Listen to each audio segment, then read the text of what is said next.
Hi hello வணக்கம். நான் உங்க கிழக்கு பகுதியான பழனி பேசுறேன். 1947 இந்தியாவையும் பாகிஸ்தானையும் பிரித்தாங்க. ஏன்னா சுதந்திரம் கிடைச்சது. அப்ப சுதந்திரம் கிடைக்கிற போது ஒரு விஷயம் பண்ணாங்க. ஒரு மோசமான விஷயம். என்ன மோசமான விஷயம் தெரியுமா?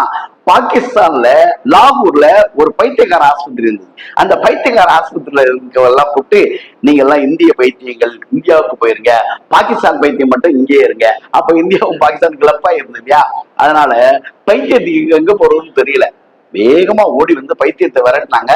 அந்த பைத்தியங்கள்லாம் ஒண்ணு சேர்ந்து ஒரு மரத்து மேல ஏறிடுச்சு. மரத்து மேல ஏறினோடனே இவங்களால இறக்க முடியல. பைத்தியங்களே கீழே இறங்குங்க, பைத்தியங்களே கீழே இறங்குங்க அப்படின்னு சொன்னாங்க. ரொம்ப வரலாற்று ஆசிரியர் ரொம்ப அழகா எழுதினாரு.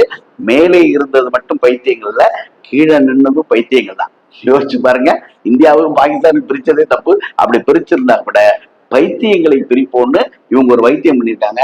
ஆனா பல பைத்தியம் என்ன தெரியுமா பண்ணுச்சான்? கீழே இறங்கி வந்தப்ப கூட தலைய இந்தியா பக்கம் வச்சு காலை பாகிஸ்தான் பக்கம் வச்சு நடுக்கோட்டிலேயே படுத்துக்கிச்சுக்கலாம். அதை எழுப்புறதுக்கு படாத பாடுபட்டாங்கன்னா, பைத்தியங்களுக்கு இருக்கிற அறிவு இன்னைக்கு பல மனுஷங்களுக்கு இல்லைங்க. அதுதான் நாட்டுல பிரச்சனையே. நன்றி, வணக்கம்.